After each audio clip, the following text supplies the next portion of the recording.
Halo guys, gua Pandu. Hari ini gua akan nge-review mouse gaming dari Rexus. Namanya Daxa Air. Seperti yang kalian tahu sendiri, Rexus adalah brand penyedia kebutuhan untuk komputer, terutama untuk gaming. Nah, Rexus sendiri punya beberapa pilihan mouse gaming, tapi gue lebih suka dengan yang Daxa Air ini. Kenapa? Nah, nanti gue akan jelasin di video ini. Nah, kalau gitu kita akan cobain experience unboxing dari mouse gaming ini. Ya, jadi ini kotak dari mouse-nya. Seperti biasa, ini ada logo Rexus-nya kayak gini. Nah, ini mouse ini bisa sampai 16.000 dpi ya. Ultra lightweight. Oke, kita buka aja. Oke.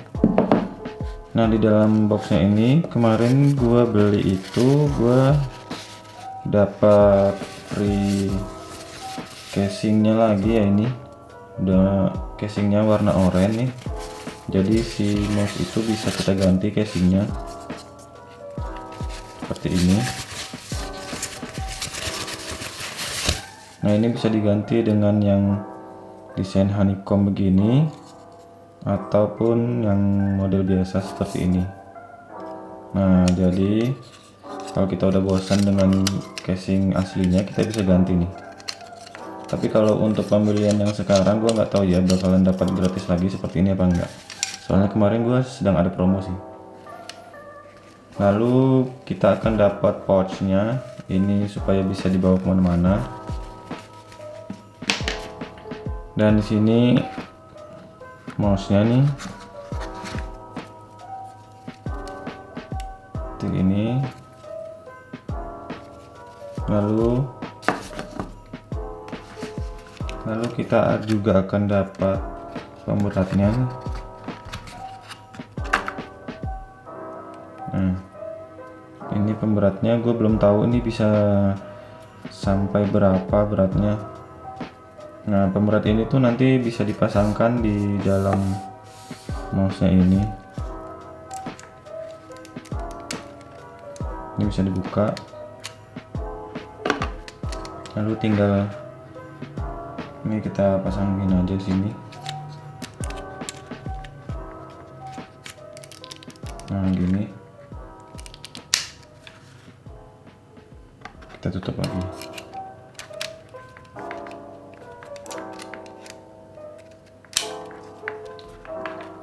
Nanti coba gua timbang beratnya. Lalu kita juga akan dapat ini kayak apa ya, kayak gua rasa sih ini tempelan ya, tempelan untuk di sini, tapi gue belum tahu sih ini untuk apa fungsinya. Lalu kita juga akan dapat casing yang bentuknya bukan honeycomb.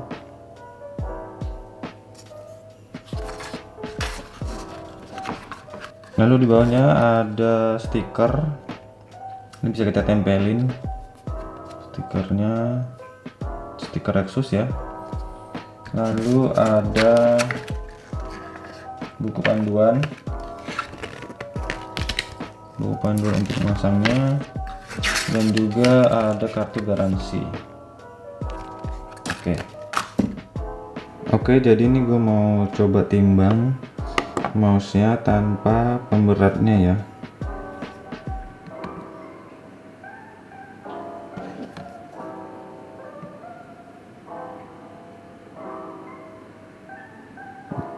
Ya, ini di timbangan gue tuh nunjukin angka 64,1 gram ya.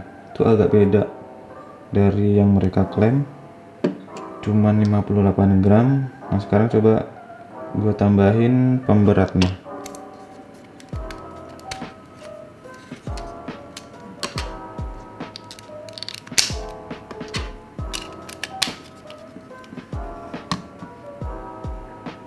Sekarang jadi 81,9 gram. Mungkin bertambah sekitar 20-an ya, 20-an gram. Ini juga kalian sebenarnya bisa kalian copot satu-satu pemberatnya. Nih, bisa kalian copot satu-satu, jadi tergantung kalian enaknya di berapa beratnya.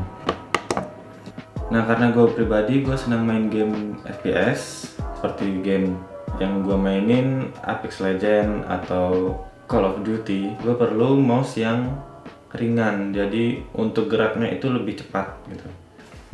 Nah, mouse ini sendiri di genggaman gue itu pas banget ya, dengan ukuran tangan gue yang ukuran sedang ini.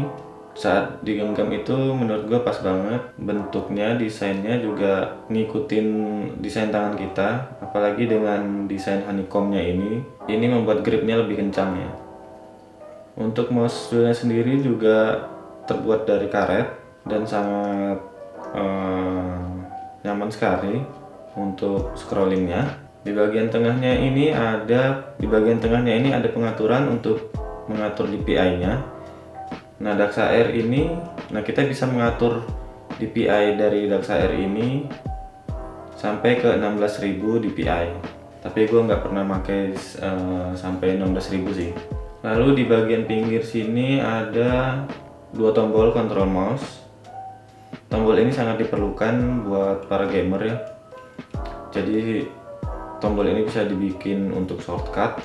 Lalu untuk build quality-nya sendiri, ini kayak seperti bahan plastik tapi kokoh ya. Lalu untuk talinya dari paracord. Nah, untuk paracord itu dia nggak kaku ya. Nah, DuxAir ini juga dilengkapi dengan aplikasinya ya. Nanti kalian bisa download aplikasinya terus diinstal. Lalu kalian bisa setting mouse ini dari aplikasi itu. Kalian bisa setting kecepatan DPI-nya, bisa setting warna RGB-nya dan lain-lain. Nanti gua akan tunjukin. Nah, ini aplikasinya ya, namanya DuxAir. Nah, di sini ada beberapa pengaturan. Yang pertama ada key assignment. Nah, ini kalian bisa ubah-ubah fungsi dari tombolnya masing-masing. Lalu ada DPI. Nah, ini kalian bisa atur berapa DPI yang kalian mau. Di sini paling rendah itu 400, lalu sampai 16.000. LED. Nah, di sini bisa kalian ubah efeknya. Ini macam-macam efeknya. Gue paling suka yang tail ini. Lalu brightness dan speednya. Juga ada pilihan warnanya, kalian bisa pilih sendiri sini. Lalu parameter di sini bisa kalian setting sensitivity-nya, scrolling speed, lalu double klik dan juga list of distance. Nah, gue sendiri nggak terlalu fokus di list of distance ya, karena gue udah nyaman di bawaan aslinya di defaultnya. Lalu ada makronya, di sini kalian bisa setting makro tapi gue nggak pakai. Lalu bisa juga kalian save di profile. Nah, jadi kalau kalian mau ganti-ganti, tinggal kalian ganti aja nih profilnya. Kalian save lalu ganti di profile. Udah gitu, gampang kan? Nah, kalau untuk dari gue sendiri, pemain game FPS, gue memilih mouse ini tuh karena pertama enak digenggamnya, pas di tangan gua. Lalu ini tuh mouse yang ringan menurut gua, jadi untuk gamer FPS itu gampang untuk mengoperasikannya. Lalu udah sekitar 3 bulanan ini gua pakai dan aiming gua jadi lebih baik dengan mouse ini. Jadi kesimpulannya, mouse untuk gaming ini udah pas banget dan gue cocok banget pakai ini. Kalau kalian mau tahu link pembeliannya, nanti gue taruh link pembeliannya di bawah, kalian bisa cek di deskripsi. Oke, segitu aja review kali ini. Sampai jumpa di video selanjutnya.